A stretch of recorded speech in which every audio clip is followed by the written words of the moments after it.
Bolcom pour avoir une bonne communication. Bolcom, bienvenue chez vous. Assalamu alaikum. Encore à tout le monde. Bonsoir à tout le monde. C'est Sister Ndeye à la mignonne. C'est dans votre émission à cœur ouvert. Peut-être que temps yi gëjoon nañ fee ñëw gëjoon nañoo def émission mais juste ay jafe-jafe ndaw rek ak ay lijjanti yu ndaw mais nekk alhamdulilah ñëwaat nañ de retour di nuyu ñëpp tey nekk kàggu damaa ñëw pour nuyu surtout samay fans parce que Ndeye chaque jour damay gis ne gars yi dañ may gën a bégee waa Facebook bi surtout ça vraiment damay kontaan ci ñoom ndax liñ may bégee dafa bëri toujours ñu ngi naan Sister Ndeye kon dama leen di wax naan merci beaucoup à tout le monde. maa ngi gis partage bi abonné yi à tout le monde vraiment kontaan continuer encore tey nag ñu ñëwaat ci beneen thème ak yeneen ndaanaan waaw ku leen gis xam ne ay ndaanaan lañ ay xale épernante malgré ay xale lañ mais dafa am loo xam ne da leen a métti ñu contacté ma ne ma Ndeya dañoo bëgg ñu waxtaanee benn thème man leen mooy lan ñu ne ma patience parce que dañoo gis ne suñu moroom yi ñu ngi ci dëkk bi ñu ngi dem di jël gaal gi ñii ñu ngi def lu naka sudu noonu ñu leen di tëj parce que amuñu patience man leen waa lu waral loolu ñu ne ma dañoo bëgg ñu waxtaanee ko pour que suñuy morom bàyyi ci parce que boo seetee ñaan ñi nga xam ne ay jeunes lañ te dafa am message buñ bëgg a lancer pour seen moroomu jeunes yi di ci bàyyi xel mu nekk lu am importance te fii lay xewee ci Baolcom site bi nga xam ne doxut ci lu dul lu neex ndaw ñi Baolcom lay xewee kon damay tàllal ko ci nekk micro mu daal di nuyoo wax xalaatam avant tout ñu nuyoo ba pare kon ma jox du si seen Ndeye maa leen di la jaajëfal di am contentement bu baax si émission bi di wax yàgg nañ kaa bëgg waaw parce que gis nañ affaire bi ni mu demee bu baax mais xëy na tey la ko yàlla dogal di bëggee waa Baolcom yëpp di leen wax seen liggéey rafet na waaw ñu ngi leen siiwul bu baax waaw. waaw d'accord kon moom nuyoo na damay daal di jox sama beneen invité bi mu daal di nuyoo. waaw si seen Ndeye ñu ngi sant bu baax di wax kontaan nañ trop si li nga xam ne mooy initiative bi ñu jël ñu war a wax li nga xam ne am na solo trop di la patience am nañ lu ñu naqari ñu ñëw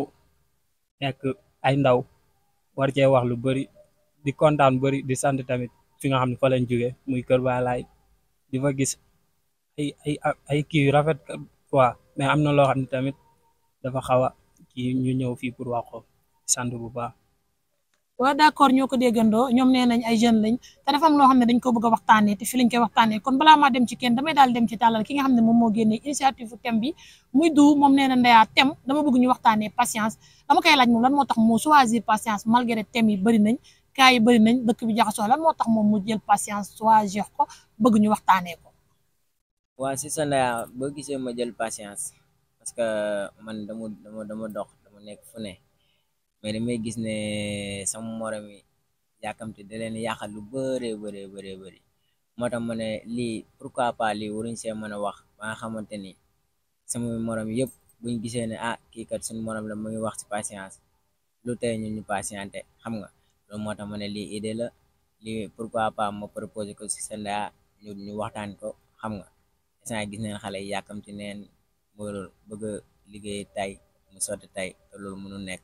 loolu moo tax ñu bëgg a ñëw fii pour waxtaanee leen li nga xamante ne mooy patience affaire bi fa la jógee ko. d'accord du kon ñoo ko déggandoo kon damay laajaat keneen ki monsieur su ma la nee yow patience boobu noonu lan nga ci bëgg a ñaax xale lan moo yow patience boobu noonu lan nga ci bëgg a wax daal en fait. waaw xanaa di wax rek yàkkamti moom yàqule comme ni nga ko waxee Olof Njaay yàkkamti yàqule te tey ji boo xoolee jeunes yu bëri ñu ngi ci loo xam ne neexul yàlla wala baaxul quoi te loolu yëpp yàkkamti moo leen koy yóbbee du yoon quoi pare da ngay gis jeune buy liggéey bàyyi fa liggéeyam pour bëgg am xaalis coûte à coûte parce que l'impatience te loolu du yoon quoi àdduna loo gis rek ay étape la da ngay def benn ñaar ñett ñeent ba jëm si kaw a kaw loolu moo lay yóbbu si au top moo lay yóbbu si succès mais da ngay xëy rek nekk si dara nga bàyyi ko fa bëgg a demaat def leneen loolu du kii quoi moo tax tey kii du di sama doom nday tey bu mu nee ma dañuy dem aborder benn thème mu nga xam ne mooy la patience lañ si wax dama si bëgg kontaan si laa ni ko nañ dem buñ demee loolu. waaw d'accord ñoo ko déggandoo ñoom nee nañ tam bi da leen a yëgteel parce que seen morom yaa ngi dem ci gaal gi kii nee na impatience parce que des fois day am dangay gis sa morom boo xam ne day jël gaal gi dem parce que dafa yàkkamti mais man des fois je me dis que du est-ce que du pression familiale bi leen seen famille di teg la wala ñoom ñooy bëgg a tekki kut ko kut daal yow d'après yow du lan nga ci xalaat est-ce que du pression familiale wala ñoom ñooy bëgg a tekki kut ko kut. waaw mën naa nekk si ñaari deux versions yëpp parce que tey jii si exemple dangay gis sam benn morom rek boo xam ne day nekk ci benn affaire jàpp si gis ne gisul si boppam quoi mu ne pourquoi pas ma bàyyi lii dem def lee wala mu gis ne moromam mi mu ngi ci yëngutu si benn affaire di ñëw mu ne day bàyyi dem nekk ci loolu te boo demee da ngay reprendre à zéro nit loo xaarul rek du la fa fekk comme ni koy olof Njaay waxee rek ku yàgg si teen baak fekk la fa moo tax nit xëyul xëy rek am lu ne gaañ da ngay xaar dina métti mais da ngay xaar quant à wàllu famille comme ñu teg la pression boo xamante ni attuna ko wala nangam loolu yëpp da nga utiliser sa xel rek nga xam ne nit mënoo xëy rek ndax kenn juddul rek dox affaire nii la loolu rek war naa yee ñu bëri kenn judduwul rek dox affaire da ngay patienté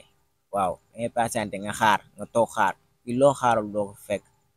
xam nga patienté dafa am njëriñ si doomu aadama surtout ñun jeunes yi nag instant yii nii jeunes yi di nekk di dugg gaal di yàkkamti maam loolu yëpp souvent gars yi dañuy tooñ naan ay famille non du famille sax des fois da ngay gis jeunes yoo xam dañuy yàkkamti seen àdduna mais yàkkamti da ngay yàqu la rek boo patienté nekk nga toog nekk ci li nga war a nekk di liggéey bañ a xool sa benn morom comme lu koy gars yi di waxee bul xool ndabu jàmm ba seen ndab di sedd loolu moo fi nekk boo bàyyee xel sa ndab doo xool beneen nit mën naa am lu ne gàññ te sax amul sax jàmm yow nga am tuuti am jàmm ëppale ko jàmm nit waroo am ba dara ba pare di xool lu sa morom am yow xoolal li nga am rek man foofu laa ko jàppee man. waaw kon ñoo ko déggandoo du nee na bul xool ndabu jàmbur ba sa ndab di sedd wax na olof bu leer a leer olof boobu maa ngi koy doog a dégg ki daa mel ni que ni pro la de waaw loolu ba welcome lay xewee waaw daaj ko ba daal di tàllal micro sama beneen waa ji daal di ko laaj ne ko yow li du wax lan nga ci xalaat ba xam patience jar na nit pression familiale jar na doomu aadama jaayante jàpp gaal gi wala dem def naka sudul noonu pour am est-ce que loolu pression familiale jar na ko wala bëgg a am est-ce que jar na ko parce que yéen ay jeunes ngeen peut-être yéen bu ngeen waxee jeunes yi dañ leen dégg ndax yéen a war a wax parce que seeni morom donc ñooy jël ci gaal gi di dem. waaw loolu booy xool ça dépend si esprit nit ki la quoi nit ku nekk da ngay gëm sa bopp manque de confiance en soi tamit da si bopp parce que boo nekkee si kër li pression sociale am na si parce que la concurrence entre les épouses c'est-à-dire ñi nga xam ne dañuy nekk si kër yi di wujje par yenn saa tamit da koy indi parce que da ngay nekk si kër ñi soit nga am doom mu nekk élève kii am doom mu nekk liggéeykat di liggéey xaw a dem indi xaalis léegi nga gis ko nga koy xas ni ko yow sa morom bi nangam fekk loolu noonu bu ko gisee rek da koy metti quoi mu xëy loolu tamit war nañ ci bàyyi xel quoi war nañ ci bàyyi xel bu baax loolu pression sociale la mais damay wax tamit sama moroomu jeunes yi loolu bu mu tax nga xaddi nit day muñ maanaam loolu noonu day jeex loo gis si àdduna bi rek par étape la comme ni ko sama doom day waxee yàlla binduñu ñun ñu judd rek dox si loolu ngay xoolee xam ne àdduna loo gis par étape la. waaw d'accord ñoo ko déggandoo nee na àdduna loo gis par étape la nee na kenn judduwul rek dox kon loolu dafa mel ni que ne leer na naññi mais aussi des fois je me dis que am nañu ciy jaar réussir de parce que gars yi nee nañ gaal gi métti na situation yi métti na Sénégal dafa tar nañ leen ko wax te dee nag fii ku fi toog ngay añ muy të ngay reer muy të nga gis sa yaay di am ay soxla yu mënul faj waaye du da ngay jël gaal gi waaye maa nga xool noo cay génnee. waaw am na ñoo xamante ni ñoom seen décision mooy jël gaal gi moom ñaara ngi ci soit nga dem réussir soit nga dem ñu dëpp la wala nga des si ndox mi loolu lépp a ngi ci mais man dama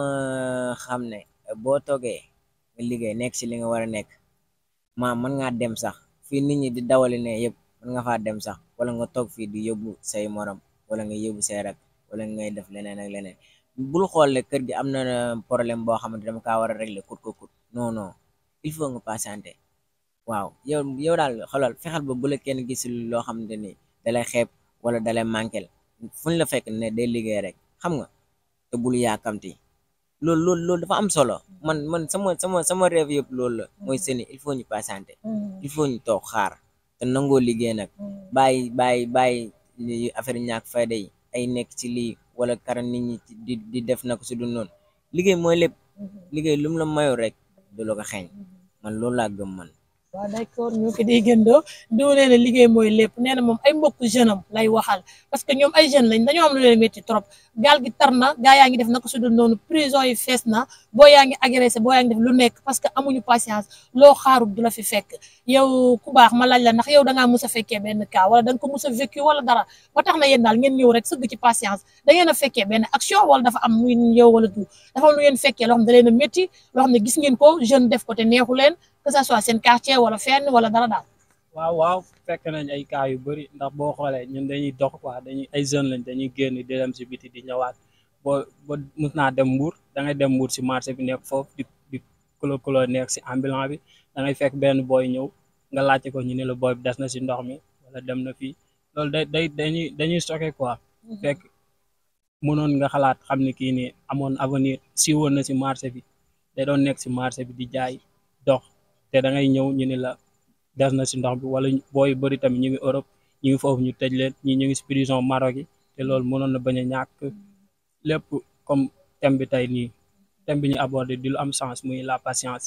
nit soo yaakamtiwul nekk si li nga nekk am si fulla am si fayda mën nga ci réussir am ci succès lu baax fekk la si mais soo nekkee jeune nekk ndaw da ngay xam li nga bëgg loolu mooy la am solo. waaw d'accord ñoo ko déggandoo nee na moom fekkee na ci benn victime nee na Mbour dafa nekkoon Mbour di ambulant nee na mu gis benn jeune boo xam ne dafa ñëw toog ba mu yàgg mu laajte ko ñu ne ko def na ci ndox mi wala ñii ñu ngi prison Maroc wala ñii ñu ngi Europe foofu noonu ñu tëj leen te loolu yëpp lu ko waral ñàkk patience dañuy nekk jeunes yoo xam ne dañuy nekk ci marché bi am fi solo trop di fi jaay nit ñi xàmmee leen macha allah ñu am wërsëg mais ñàkk patience moo leen ciy yóbbee parce que ndox dafa nekk loo xam ne li ñuy wax rek naan ndox amul bànkaas nit ku baax da ngay def yëf nit ku baax ma laaj du ba xam yow da ngaa fekkee kaayut wala da nga ko mës a dund wala nu mu demee noonu. waaw man boo gisee ma choisir patience gis nga si sa ndaya man patience su ma siy wax fi su du jeex ndax saa si wax rek sa esprit bi day gën a kii dëgg la mosuma fekkee sax ñuy dem mais damaa gis samay morom yoo xamante ni dañ jàpp si benn affaire ñi dañuy dawal moto ba si yàgg ñu bàyyi moto bi nekk ci leneen nekk ci ay téer su demee ba benn instant ñu bàyyi téer bi nekk ci leneen loolu da leen tardeel soo déggee ñu ne patience dëgg loolu mooy patience fekkee da ngay nekk si téer bi da nga siy nekk nga xaar nga teg sa bët patron nga ne sam patron fu mu yegg nii man dama koy romb fekkee da ngay dawal moto dañ laa jox moto ngay dawal danga naan moto bii nii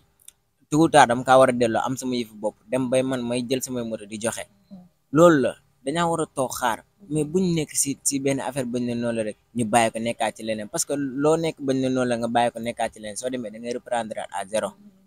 est-ce que yaa ngi comprendre voilà noonu la demee nag te dama faa gis samay morom yu bëri yoo xam ne dañ jàpp benn affaire bañ ne noonu la ñu bàyyi ko nekkaat ci leneen te buñ demee dañuy commencé waat à zéro waaw di wax tamit grand frère yi neen gën a jàppale seen rakk yi di wax rakk yi tamit ñu gën a jege grand frère yi xam nga comme li gars yi wax ku la jiitu si néebu lëndëm moo la mën a wax fi ngay toog ñu jox seen cër seen grand frère yi tamit ñu gëstu seen rakk yi loolu am na solo ku si war a jàng na jàng ku si war a liggéey nga jàppale ko mu liggéey voilà.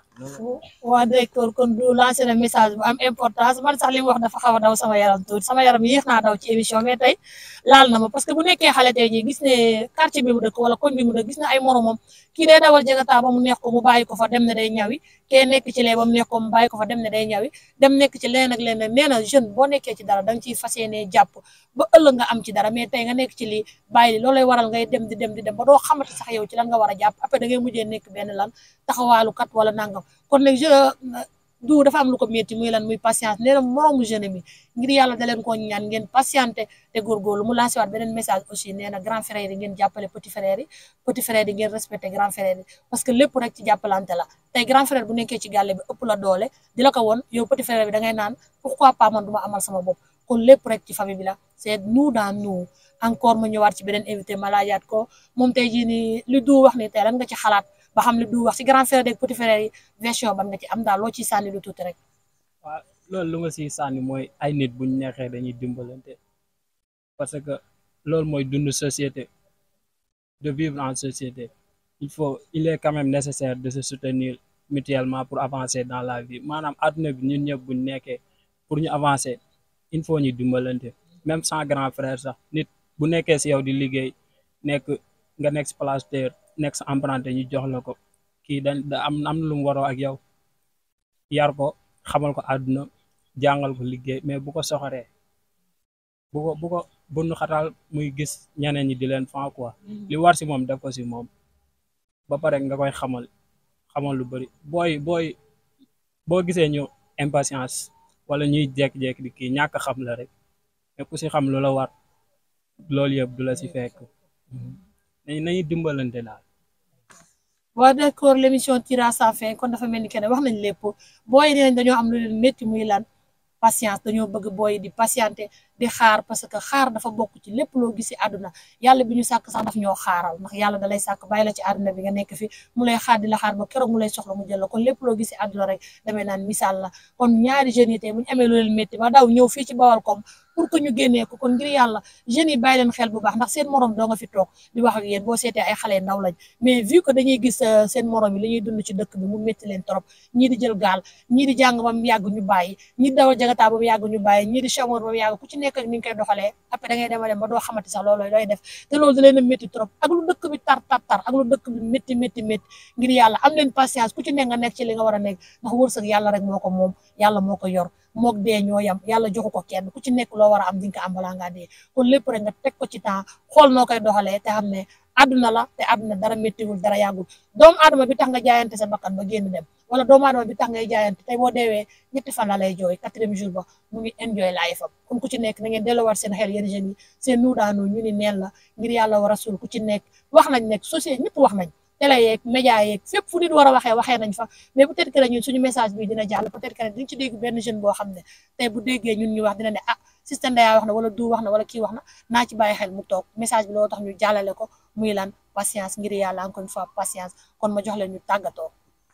waaw ñu ngi lay jaajëfal bu baax di sant waa Baolcom yëpp di am contentement bu baax a baax ci émission bi di wax émission bi nag instant yii nii temps bi moo xameewul mais patience moom buñ ci wax fii bu subu du jeex waaw di santaat rek di gën a ñaaxaat booy rek ne leen ñu góorgóorlu ñu xaar quoi waaw neen góorgóorlu bu baax a baax di sant waa Kër Baye Laye yëpp waaw. waaw d'accord kon ma jox ko moom mu daal di tàggatoo. waa di sant rek di sant bu baax di sant tamit fi ñu jógee muy waa Kër Baye Laye di sant booy nekkaloon foofu noonu yëpp ak grand frère yi quoi di sant bu baax di sant yow tamit Sister Ndeya borom Bawol comme parce que lii lu baax la quoi bëgg nañ jeunes yu bëri yu mel ni ñun bëgg nañ ko te amuñu ko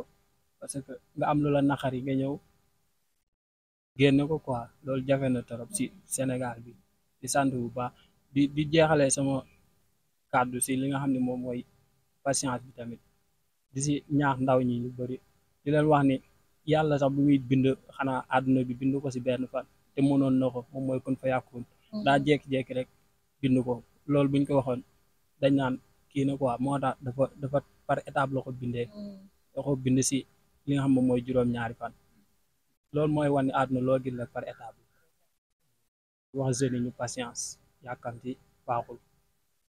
waaw d'accord ñoo ko déggandoo kon tey jii nii émission bi jeex na émission bi am na solo trop émission yi ma mujjee def bi dafa mel ni que ne bii moo ci ëpp solo waaye sama invité bi nekk tey moom mooy Dou le pro nee na moom ku mu jaayul diw baaxul ku mu jaayul maquillage nee na baaxul après xam naa dinaa leen lancer benn essai wala benn kii ngeen daal di jël contact am ak lépp ku dugg ci marché Baye Laye n'est-ce pas Kër Baye Laye nee na moom moo fa nekk mooy jaay lépp luy balu xeetu effet nee na ku ñëwul ci moom daal diw man Ndeya sax dafa mel ni moo may laal diw gisoo sama teint mu ngi baax kon après di ngeen am numéro bi incha allah ku bëgg rek mën nga contacter Ndeya allez bisous bye au revoir vraiment kontaan naa ci yéen ndax woo doomu aadama ñëw nal dama bëgg tam li ngeen def nii c'est très important bu jeunes yëpp doon def nii di waxtaan peut-être du ñàkk sax benn doomu aadama dégguñu parce que ngay wax loo mënti wax rek ci àdduna dina am benn doomu aadama boo xam ne à travers sa wax dina la ci dégg bu noonu fa jéggi yoon sax dina xalaataan ne mus naa déglu lii kon alhamdulilah ñu ngi sant yàlla encore lu fi jub rek ñu xam ne du ci ñun yàlla la lu fi dëngir ñu xam ne du ci ñun aussi ñu ngi jéggalu ñu ngi tuub au revoir à la prochaine.